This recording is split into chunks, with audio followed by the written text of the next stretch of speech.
ఉద్దేశం నా కుటుంబానికి ఇక్కడ ప్రతి ఒక్కరూ ఇంత పెద్ద కుటుంబం నాకు మా తమ్ముడు చనిపోయినందుకు చాలా అండగా నిలిచారన్నా. ఇంకోటి ఏమంటే మీరు చేస్తున్న ప్రతి ఒక్క కార్యక్రమాలకు సోషల్ మీడియా తెలుగు మామూలు ఎల్లో సోషల్ మీడియా వాళ్ళు ఎంత చేసినా మన భార్గవన్ వచ్చిన తర్వాత ఛార్జ్ తీసుకున్న తర్వాత మన వైసీపీ సోషల్ మీడియా ఎంత స్ట్రాంగ్ అంటే అన్న అసలుకు ఎల్లో మీడియా మరియు పచ్చపత్రికలన్నీ భయపడిపోతున్నాయన్న. ఇంకోటి ఏమంటే చెప్పడం ముఖ్యంగా మా తమ్ముడు చాలాసార్లు అనేవాడన్నా, నేను ఒక్కసారి జగనన్నను కలిసి ఒక్కసారి జగనన్నతో ఫోటో దిగి చనిపోయినా కూడా బాధలే అన్నాడన్నా, మట్టిలో కలిసినా సంతోషంగా అన్నాడన్నా.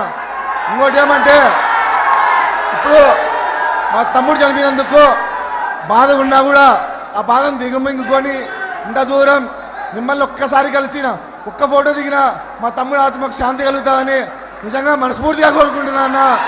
మీ ఆశీస్సు మన కుటుంబంపై లెవెల్ ఉండి మీరు సింహం అన్నా, మీరెప్పుడు సింగల్గానే వస్తారన్నా. వాళ్ళు ఎన్ని గుంపులు కట్టుకున్నా మీరు జనం గుండెలో గుడి కట్టుకున్నారన్నా.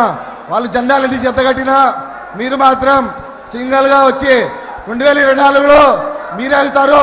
ఇలా మరో 3-4 సార్లు మీరే మన ఆంధ్రప్రదేశ్కి సీఎం అవ్వాలని మీరెప్పుడు బాగుండాలని ఆ దేవుని మనస్ఫూర్తిగా కోరుకుంటున్నాను. ఇంకోటి ఏమంటే మీకు దెబ్బ తగిలినప్పుడు చాలా బాధ వేసిందన్న. వాళ్ళు ఇలాంటి ఎన్ని దెబ్బలు తగిలినా మీరు అసలు నిరుత్సాహపడకుండా మరింత ధైర్యంగా మాలోకి వస్తుంటే నిజంగా ఈ ఉత్సాహం చూస్తుంటే చాలా ఈ జీవితానికి ఒక్కరోజు బతికినా చాలా మీ అభిమానిగా చాలా సంతోషంగా మనస్ఫూర్తిగా మీకు చేతులను కట్టబెడుతున్నాను. మీకు ఎప్పుడూ మా కుటుంబం మా నియోజకవర్గం ఎల్లప్పుడూ మనస్ఫూర్తిగా కోరుకుంటున్నా. జై జగనన్న, జై శ్రీకాంత్ అన్న, జై శ్రీకాంత్ అన్న.